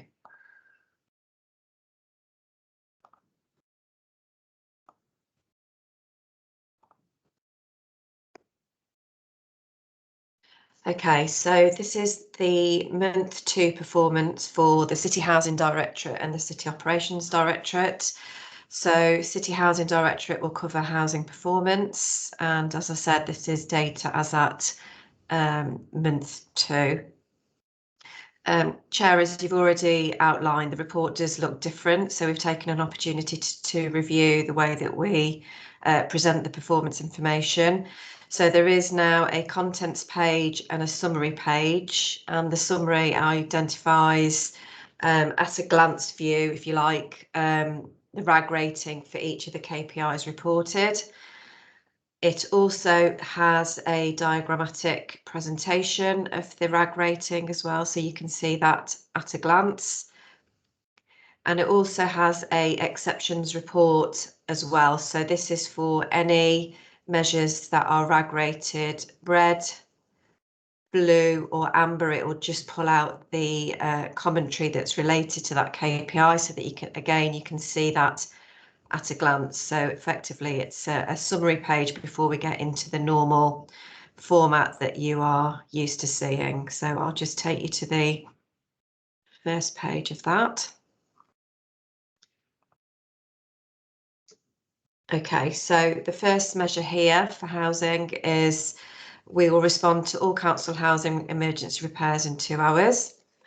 This KPI is reported 1 month in arrears, so this is the April 2021 data. It is 98.5%, which has surpassed the target. Weekly performance meetings have concentrated on these measures and they're now showing clear improvements. The weekly meetings also have concentrated on areas the contractors are failing in and the reason for the failures. And this is broken down into the following categories, which is repairs, gas, capital and voids, and also in terms of tracking staffing levels. Previously, the focus was on reducing works in progress, but this has now shifted to attending and completing within timescale. And that mitigation measures are the same for the following 2 KPIs. So the first one here is council house routine repairs within 30 days. Again, this KPI is achieved at 96.3. So it is green, but it has surpassed the contractual target. As I said, the mitigation measures are the same as above. And then the same one for percentage of right to repair jobs completed against period profile. Again, this is green. It's the April 2021 figure, but it has surpassed the contractual target at 93%. And again, the mitigation measures are the same in terms of the shift in focus around those categories that I mentioned earlier. The average days void turnaround is red. And the May result is 44.4 days, and this has not achieved the 28 days target, but is an improvement from 45.8 days in April. With regards to May 21, there were 337 voids that were let, more let than the previous month, and the average days to repair these properties was 23 days on average, which was 1 day quicker compared to the previous month. And again, the following actions are being put in place and are expected to see an improvement with regards to the performance over the coming months. I won't read all of those out. The committee can see and has reference to those. Okay, the available properties as a percentage of total stock. This is a blue, which means that it has exceeded the target at 98% for this period. The next one is percentage of tenancies sustained at 12 months. This is an annual KPI, but just to inform the committee that we will, as part of this narrative going forward, just be reporting in progress on a quarterly basis. So you have a more informed position as to what the potential year-end position will look like. So you'll see that in future reporting. The next one is households where homelessness is prevented. This is a blue, and again, this has surpassed the target at 55.26%. There were 41 cases closed in prevention this month, but 22 having a positive outcome. The service has seen a steady success in driving forward the prevention agenda, which is great news. And of the cases closed in prevention this month, a significant percentage have been closed with a positive outcome. And obviously the continued use of the Homelessness Prevention Fund has assisted this position. The remaining cases the service were not able to prevent are typically cases of larger families where the available options for suitable properties are minimal. And again, the same for households where homelessness is relieved. This is a blue. It has again surpassed the target at 57.78%. There were 51 homeless cases relieved this month, of which 35 have secured accommodation or maintained existing accommodation. And the number of cases closed has reduced as the backlog has been cleared, and the service is working with the private sector landlords to help families into good, affordable, quality accommodation.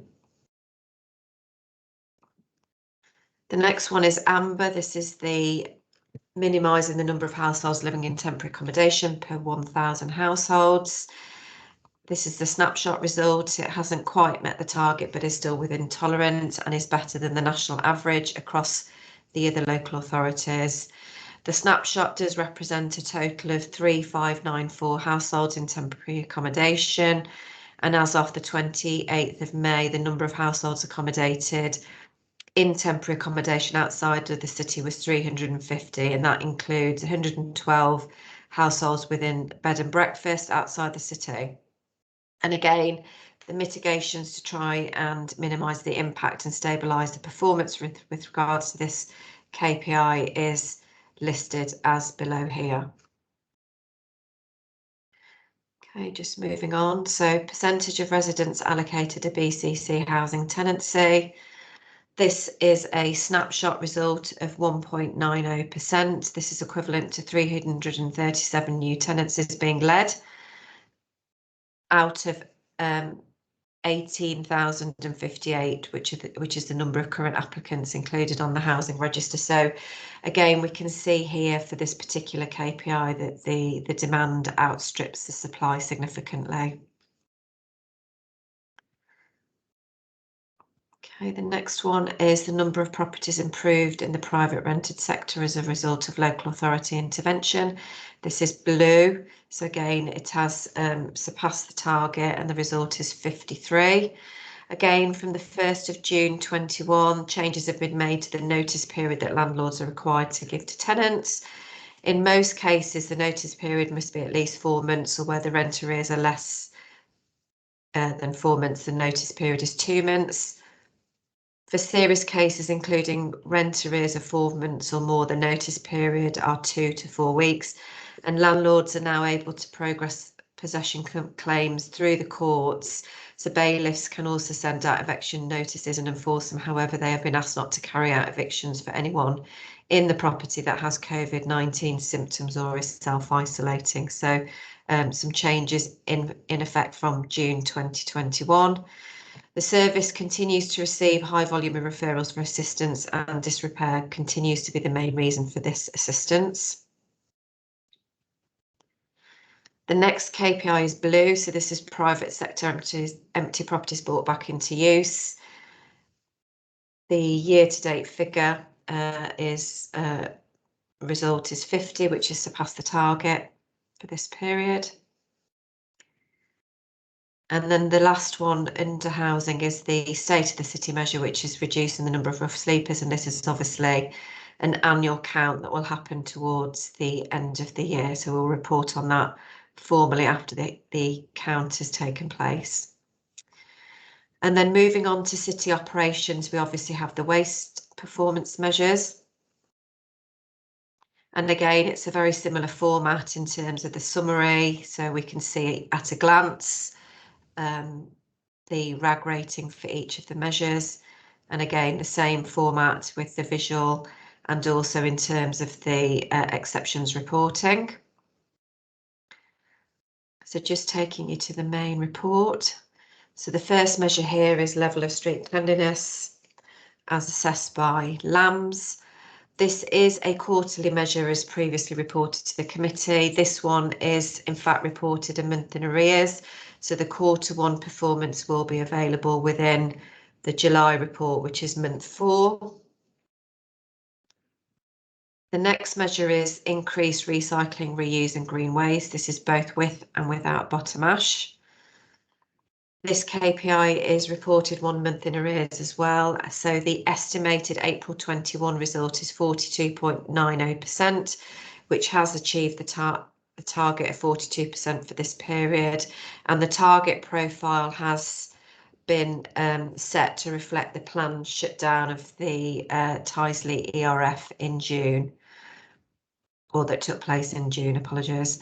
The estimated amount of waste in April was 40,900 tonnes, of which an estimated 17,550 were reused, recycled or composted. And just moving on to the HWRCs, the number of slots that can be booked there, taking into account public safety and COVID-related restrictions, has been increased. This has also resulted in an increase in the amount of residual waste and segregated recycling being deposited at the HWRCs. And also the amount of segregated recycling was the highest since October 19 at an estimated 3,450 tonnes. However, curbside collection tonnage, both residual and recycling, remain high. Again, this is as a result of the ongoing COVID-19 pandemic. The amount of residual waste processed in Tyseley ERF was also at its highest in the last 13 months at 30,747 tonnes, and the resulting pre and post incineration metals and recycled bottom ash contributed positively to the recycling performance. The estimated April 21 recycling figures excluding bottom ash is 25.80%. Okay, just moving on then. So reported miscollections per 100k collections scheduled is red. So this KPI again reported 1 month in arrears. So the April 21 figure was 121, which has not achieved the target of 100. In this particular measure, smaller is better. There were, however, 2,342 reported miscollections in relation to residual and 1,222 in relation to recycling in April. The overall number of individual collections for April, however, was 2.94 million. So that just puts that into context in terms of the miscollection figure. Miscollections are reviewed on a daily basis and tend to be because of the access issues, breakdowns or staffing. However, the majority are collected before the end of the week. And as we've previously reported, we are in the throes of the vehicle replacement programme, and obviously this will help to see the easing of miscollections now that the more reliable vehicles have started to arrive into the fleet, and the current programme of replacement should be completed by July 2021. So in late summer, the entire fleet will be fitted with technology that will assist further in reducing miscollections, and the service are looking at miscollections in relation to crew performance and identifying repeated miscollections to improve service delivery as well. Percentage of waste presented to landfill, this is blue, so it is reported a month in arrears, but the estimated April 21 figure is 2%, which has surpassed the target of 4%. Again, the target profile has been reflected to reflect the Tyseley ERF shutdown. The result is similar to the previous year's figure in April 2021. And this has been achieved against a background of continuing high levels of curbside collected residual waste and an increase in residual waste being deposited at the HWRCs.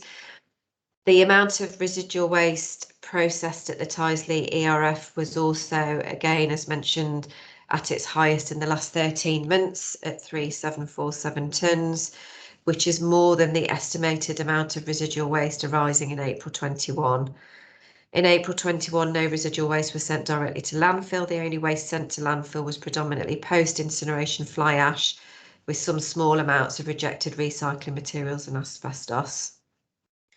And again, in this performance year, the service will continue to make the best use of alternative ERFs and endeavour to recycle their post-incineration ash output, reducing as far as possible the need for landfill. And that's the end of the presentation in terms of the KPI performance. Thank you. Thank you, Mary. I've got two members indicating currently. Three members indicating currently. Councillor Wood is first. Thanks, Chair. Really good to see those changes to that report. Couple of things on the report itself. I mean, we keep saying that it's the figures are being presented a month in arrears. Therefore, we're looking at April. I'm sorry, we're now in July, and we're already getting, even contained in that report, there was snapshots of May figures.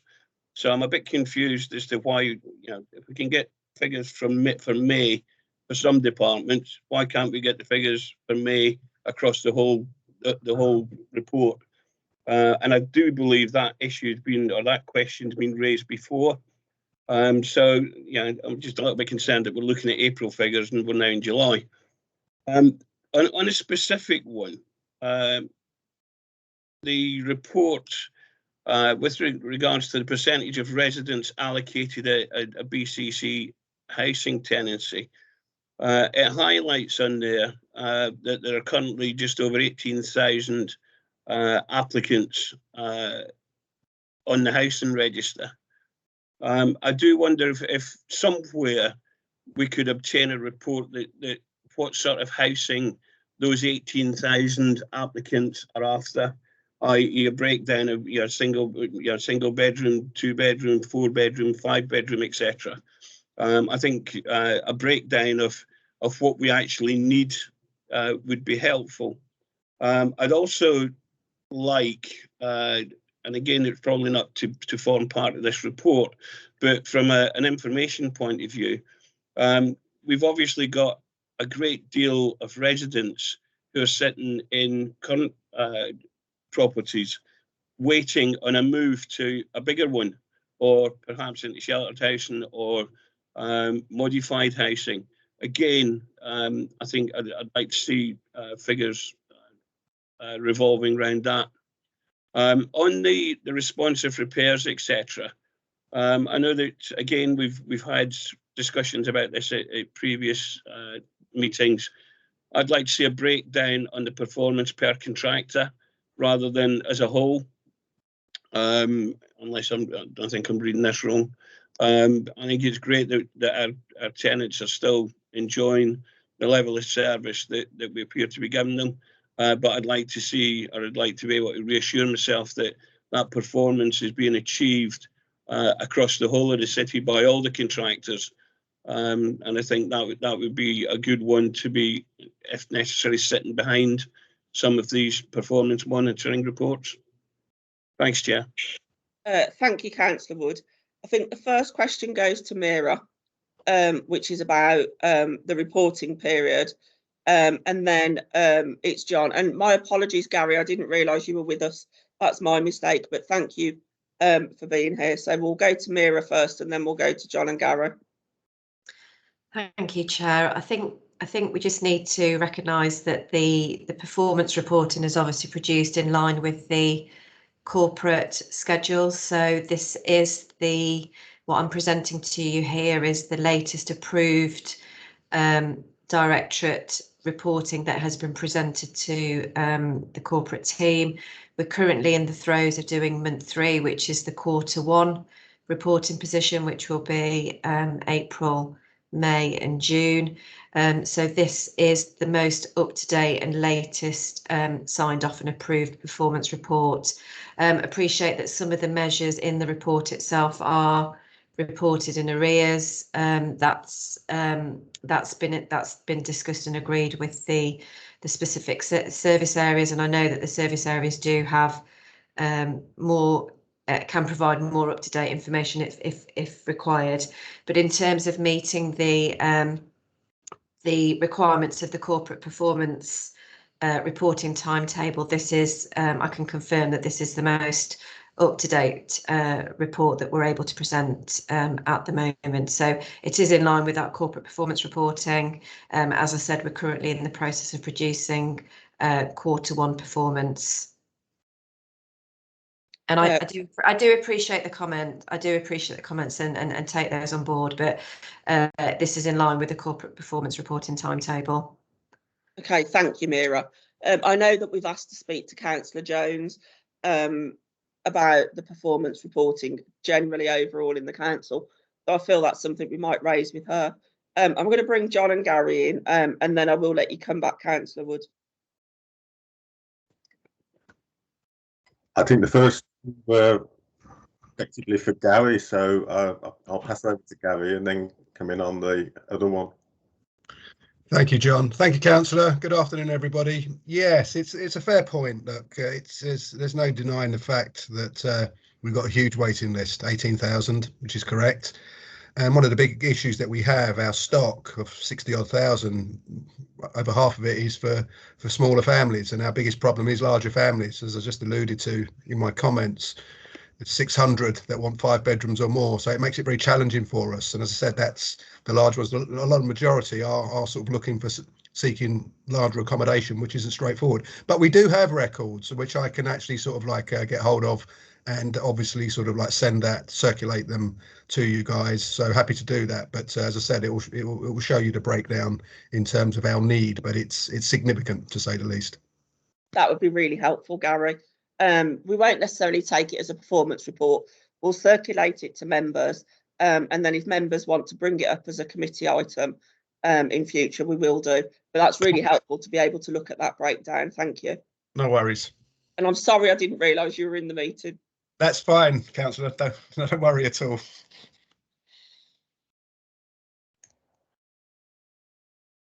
John, did you want to comment? I am. I'm trying to turn my camera on. So in terms of responsive repairs, yes, it's possible to provide that breakdown by contractor. Perhaps that's information we could include in the commentaries in future as part of this, so as not to over elongate the actual report. In terms of performance, I do have the May figures now. I can confirm that in respect of council housing emergency repairs in 2 hours, output in May remained above target at 98.3%. So very fractionally down, about 0.2%, but still above target. Routine repairs within 30 days, again, that has remained above target at 96.3%, which is actually the same as for April. And in terms of right to repair jobs, again, that's fractionally down, coincidentally by 0.2%, but still above the target of 92.6% at 92.8%. So hopefully that helps give you a slightly updated position, Councillor Wood. Thank you, John, Gary. And I've just picked up your comment, Mira. Thank you for including it going forward. To my memory, it's at least the 5th time we've asked about that individual contractor reporting, and it may even be more. But I know that Julie has confirmed that that's absolutely fine for us to see the individual contractor breakdown in previous meetings. So if we could include that going forward, I think that probably covers off all of the requests for the additional information that we've made previously, providing we include that contractor. And then obviously we'll get that information about the individual breakdown of the housing need and applications. And then if we want to delve further into that, we can do as a committee, but we'll just look at it as a report to start with. That's circulated to members. I'm more than happy with that, Penny. And thanks very much for the detailed response. Just quickly, if it is possible to include in those figures with regards to the housing need, if we have got an indication of people who are currently sitting on a waiting list to try and get into bigger accommodation, that would also help as well. So just to be clear, you mean people who are already housed by the local authority but are needing a move to a bigger property? Yeah. Who are currently considered overcrowded, effectively. Yeah, is that possible, Gary? Sorry, I was on mute there, Councillor. I'll go back and check that, but we should have something, but I will go back and check and bring that back to the committee. That would be helpful. I think essentially what we're looking for is the overall breakdown, but then also an understanding of what are new applications and what are overcrowding or even potentially downsizing applications, because we do get both. Less downsizing, I appreciate, but it would be interesting to see that. So that would be really helpful. Thank you. And I'm sure Emma and Jane will pick that up on the action tracker so we can make sure that we see it. Thank you, Councillor Wood, for your contribution. Councillor Locke.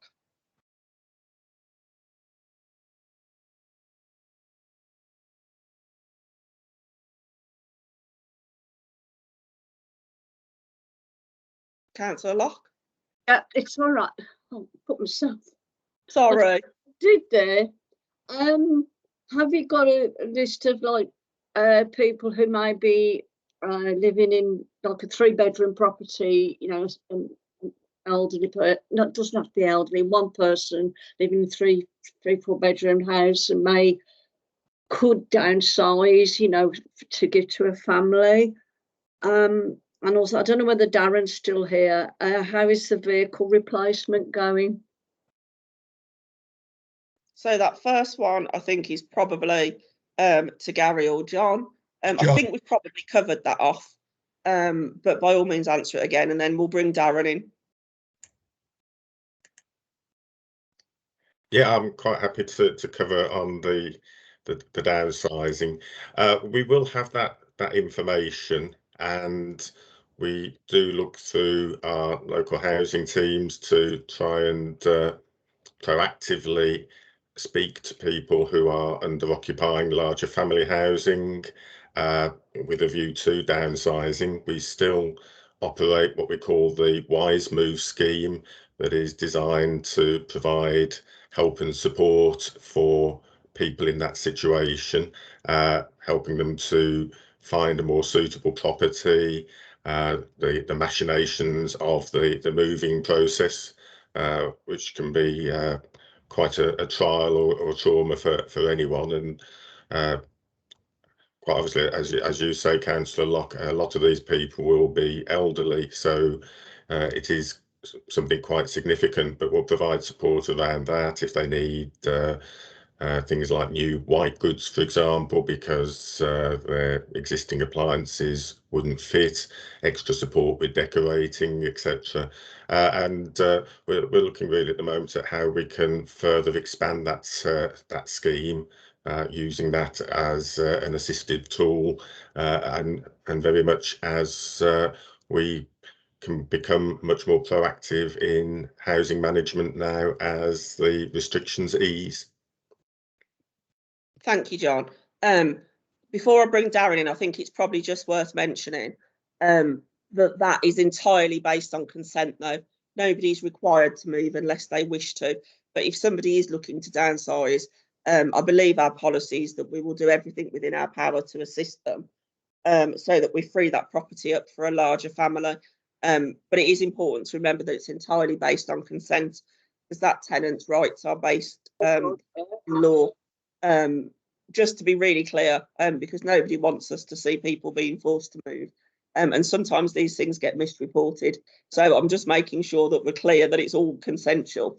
But yes, you know, we are going to be much more proactively managing that and trying to make the very best out of the stock that we've got, both existingly and coming online as well. Would that be fair to say, John? That's absolutely right, Chair. There is absolutely no pressure on anybody with this, and in fact we know that sometimes it can be quite a slow burn process for somebody to have the time to actually think about it, realise the benefits possibly from having had a conversation with friends or family.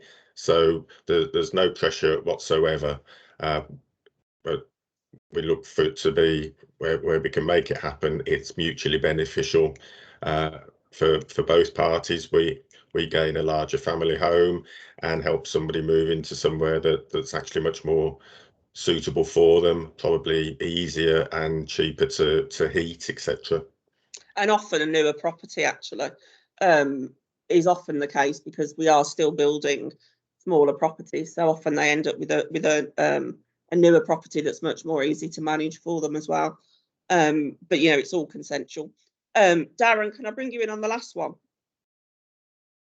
Yep, of course. So the vehicle replacement, I'm pleased to say that we're slightly ahead of where we thought we'd be, and all 74 vehicles have been delivered now and are in operation.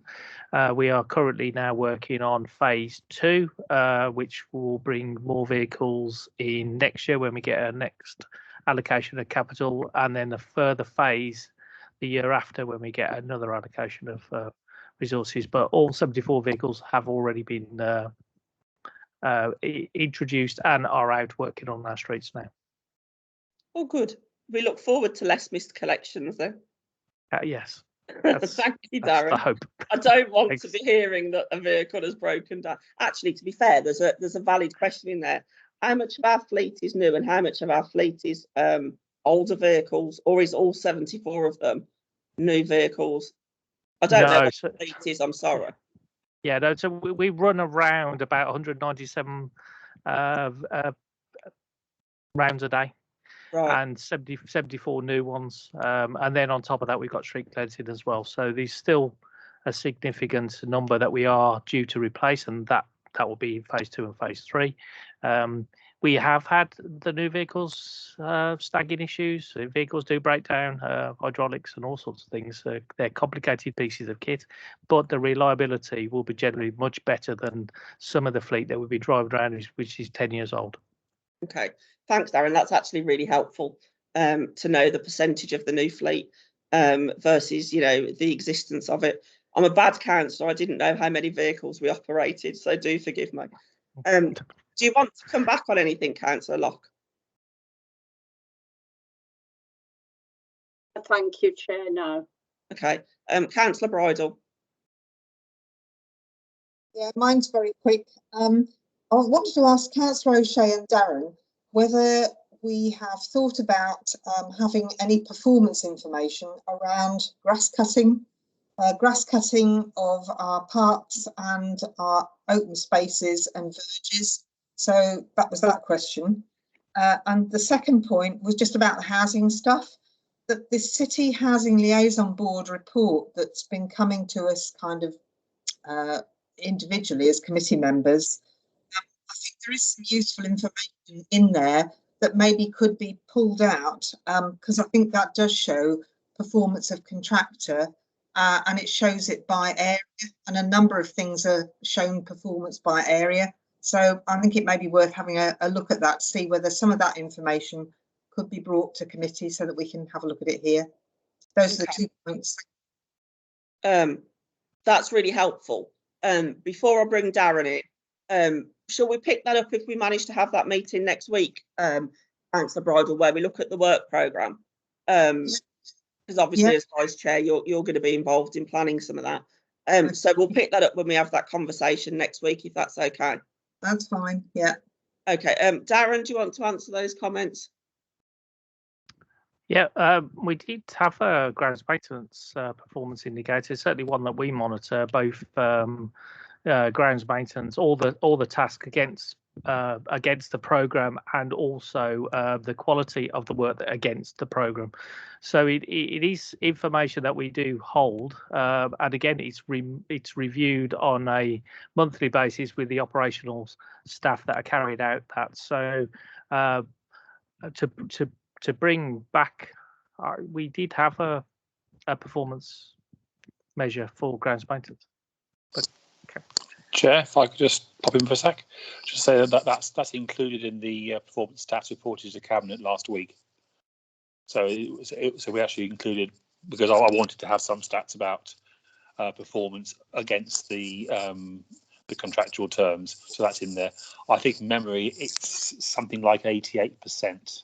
I wouldn't swear that number, but it quite closely matches a reduction, because we had issues over what we could do and the hours we could work during the pandemic. So there was stuff that wasn't completed as a result of that. But from memory, it's something of the order of 88%, which was, I think it was just below the target of completion. Yeah. Okay, thank you for that. Is there a reason that's not in the performance report, Mira?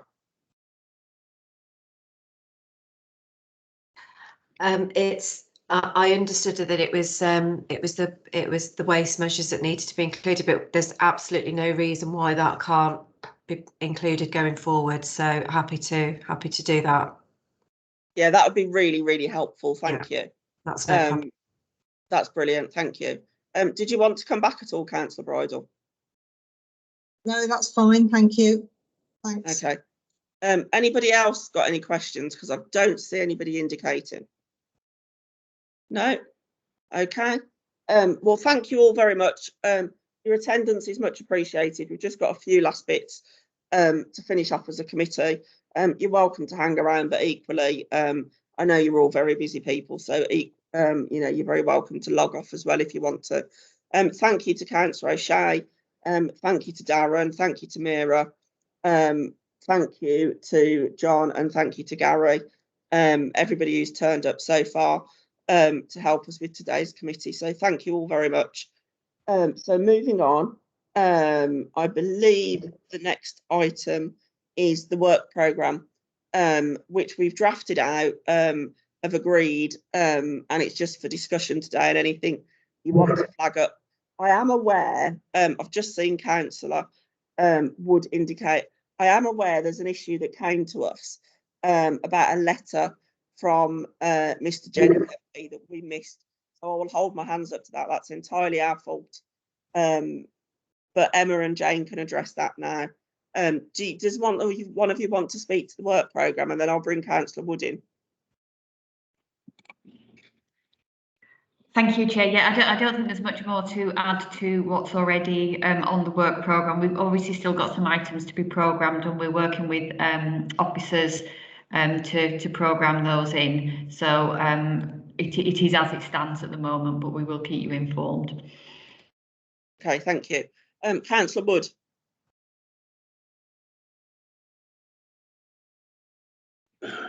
Yeah, thanks, Chair. With regards to the works programme, I see that we've put the voids and house maintenance into September. This is going to sound really good. Can I ask for a delay on that, please?